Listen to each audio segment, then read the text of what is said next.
travelers. I am Tiffany, and today I will be sharing tips on flying internationally. So if you are preparing for your first time traveling internationally, or you have flown internationally before and you want to make sure that you're prepared this go around, stay tuned. Okay, so if you're a return viewer, welcome back. If you are new, we hope you consider subscribing and hitting that notification bell. We're Finding the Foresters. We're a travel couple in the travel family. Along with me is my husband Brian and my 6-year-old son Bryce.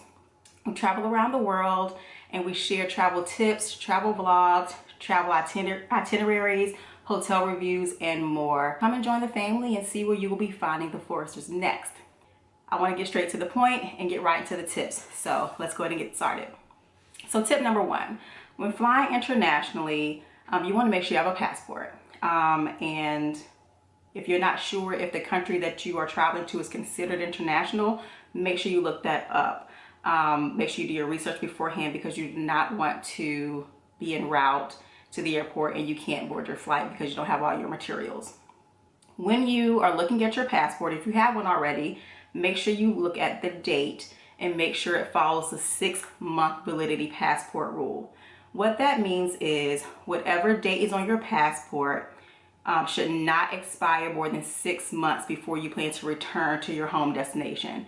So if you're coming from the United States and you're planning on traveling to Canada, when you try to board the flight, when you try to go through security at the airport, they're going to look at your passport and they're going to see how long it takes before your passport to expire. People have been turned around at the airport for this. Please make sure you look at your expiration date and make sure it does not expire before 6 months before your return home. Also, for passport, look at the amount of blank pages you have in your passport. Different countries require different amounts of blank pages.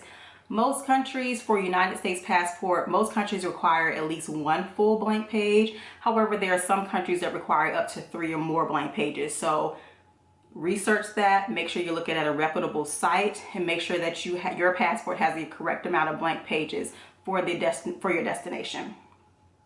Last thing about the passport is to make sure you take a picture of it. When you land at your destination and you put, some people opt to put their passport in the lockbox in the hotel room so they don't want to carry it around with them.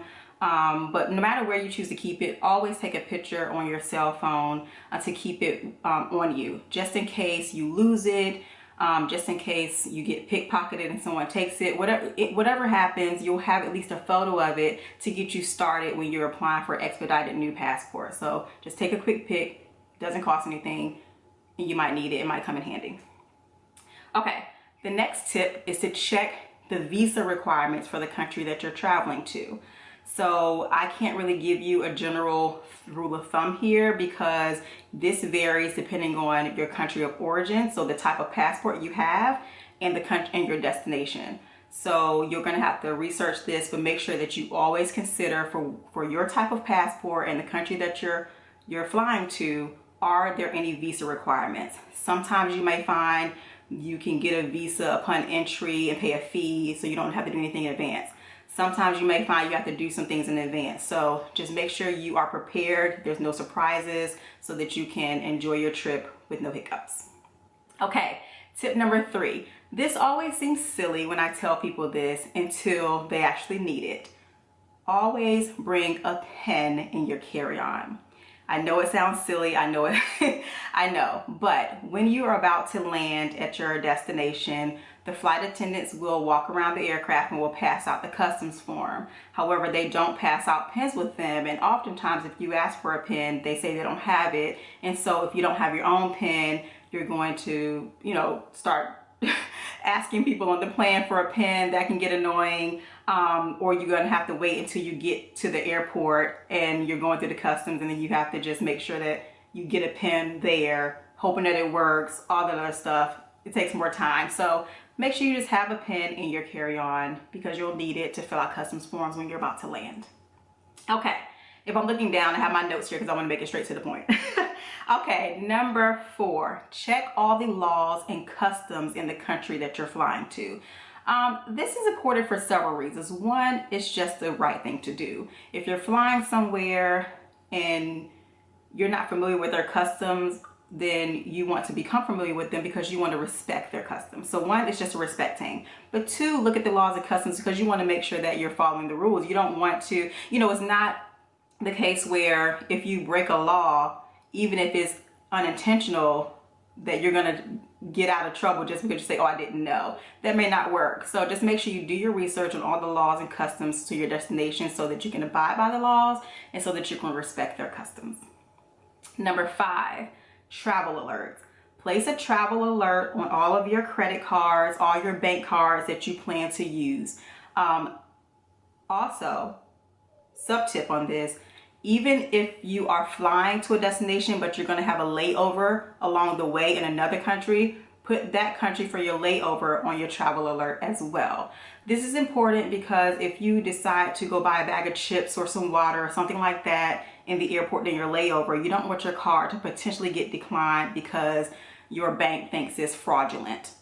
This goes for bank cards or credit cards. So any bank or credit card you plan on using, even if you, honestly, for me, even if I don't plan on using it, I still just, put a travel alert on it because it's free to do so. Most banks have a spot on their app on your phone so that you can set a travel alert for the dates you'll be traveling, the destinations, all that. So it's something quick and easy that you can do that'll avoid a lot of hiccups and situations that you don't want to get into if you're traveling. You want to be able to have access to your funds and your money. Also, make sure that you enroll in the STEP program. So if you're a U.S. citizen, we have a STEP program where you can enroll and give the details of your trip. So this is in case when you're in at the destination, anything happens, either you need the U.S. Embassy to step in and intervene for you, or if anything could happen. It could be natural disasters that happen and they want to see how many of their citizens are in a different country. So once again, it's free, and we recommend enrolling your trip into the STEP program. Okay, 7, I think I'm on number 7. Check any currency and conversion rates for your destination. You want to make sure that whatever your spending budget is sufficient for whatever country you're going to. Some countries, the currency and conversion rate is going to be in your favor, sometimes not.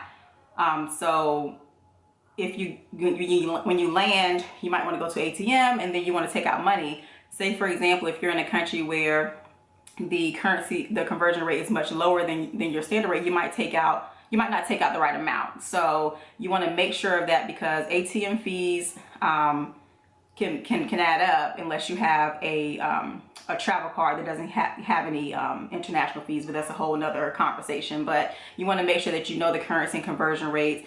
Make sure you can just have a quick converter app on your phone. This is also important for if you're out to eat at restaurants or if you're at a shop at a market and you're shopping. You want to make sure that you know exactly what you're paying, the amount you're paying in your currency, so you're not coming back home and you're surprised by how much you spent and didn't even realize it on vacation.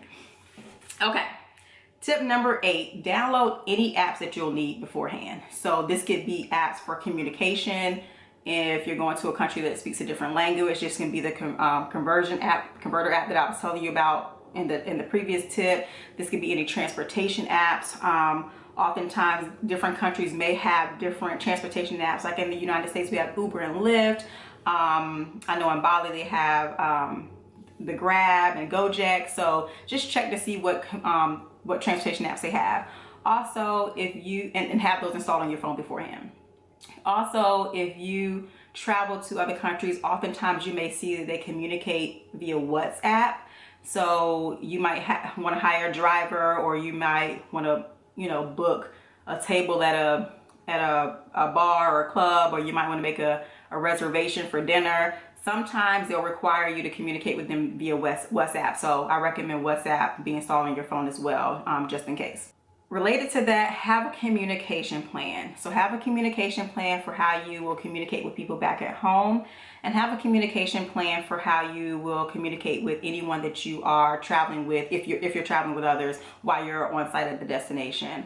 Not everyone has a cell phone plan that they can just pick up the phone and just talk just by picking up their phone. So whatever your plan is, just have that. Some people, they go get a SIM card when they land and put in their phone. Some people just use the WhatsApp or FaceTime. whatever some people add on an international plan temporarily to their cell phone. So whatever you opt to do, just make sure you know what you're going to do for how to communicate back at home and how to communicate if you're traveling with others on destination. Tip number 10, make sure you have travel converter or travel adapter that's appropriate for your destination.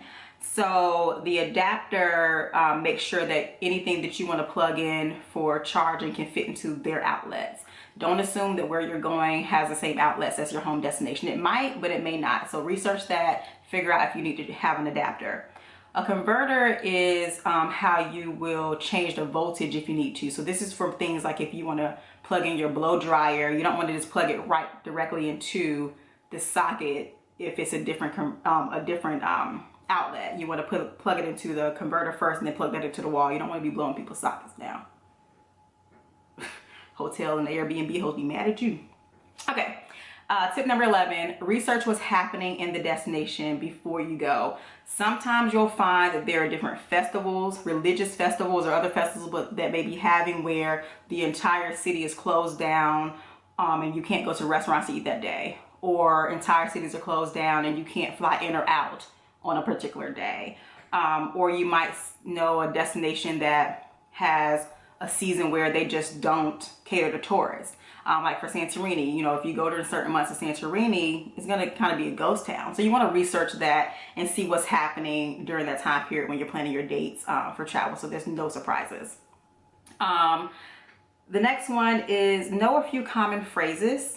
Of course, you can always have your Google Translator app, but it's always advisable to know a few common phrases so that you can communicate with locals wherever you're going easily and effectively. So you may not be fluent, but you can know the general things like thank you, where's the bathroom, how much is this, you know, just key phrases that you can have in your back pocket that you can use as you're going out and about. And the last thing, just be flexible. When you're traveling internationally, even if you plan it down to the T, things can always come up.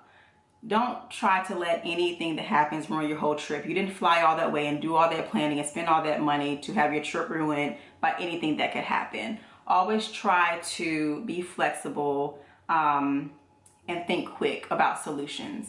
I said there was the last one. I lied. The last one is travel insurance. So I don't plan to promote any particular travel insurance brand, but I do think it is a good idea and highly recommended to have travel insurance when you're traveling. When you're looking for one, make sure you try to look for one that also includes medical coverage. That's important because a lot of them do not. And then try to see if it's a primary or secondary. A lot of travel insurances are secondary insurances, so look and see what yours is when you're booking it, so you can understand exactly what included in your plan. And by secondary, it means that if something happens, even if it covers health, it will exhaust whatever your primary insurance is that you already have at home before the travel insurance that you ordered kicks in. But just look into that, and I can also probably create another video on that topic if you want. If you want that video, just leave a comment below and I can plan to share more information about travel insurance. But travel insurance, you know, can cover many things that people don't consider. So I hope that these tips were useful, and if I left out any tips that you think are great to share, leave them in the comments. I'd be happy to see what you think. So hopefully you consider subscribing and hitting that notification bell to see where you will be finding the Foresters next. Bye guys.